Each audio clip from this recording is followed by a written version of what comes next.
Well, new at 5, a Carver County family crushed by a new tragedy and now living in fear. Somebody shot and killed the therapy dog, helping a young boy through grief of losing his father. Our Corin Hoggard is live in Norwood Young America. And Corin, they're worried this is not a one-off type of crime. Yeah, Kelsey, that dog was shot 3 times in his yard just down this dirt road right here. His human posted about it on Facebook and heard from a nearby neighbor who also had an animal who was shot possibly by the same caliber weapon.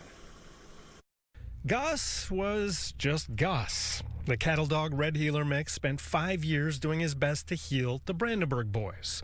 Their father was an Iraq war veteran who suffered from PTSD and died by suicide about a year and a half ago.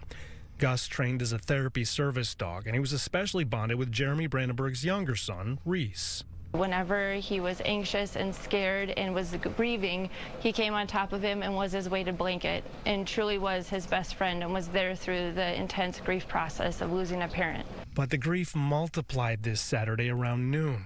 Gus ran from the front yard to the house, bleeding from gunshot wounds to his back leg.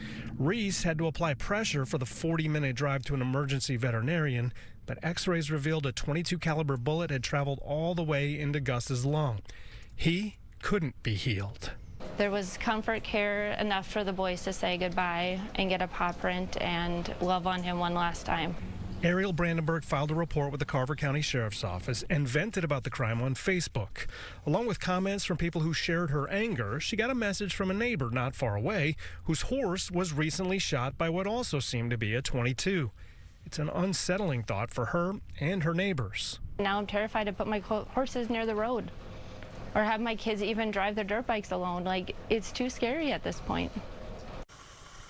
Now, most animal abuse cases in Minnesota are considered misdemeanors, but killing a service animal can actually be a felony punishable by up to 4 years in prison. The boys did get to say goodbye to Gus, and as he was leaving, Reese told him, go find Dad and keep him company. Live in Carver County, Corin Hoggard, Fox 9. That is just incredibly heartbreaking. We'll continue to follow that investigation.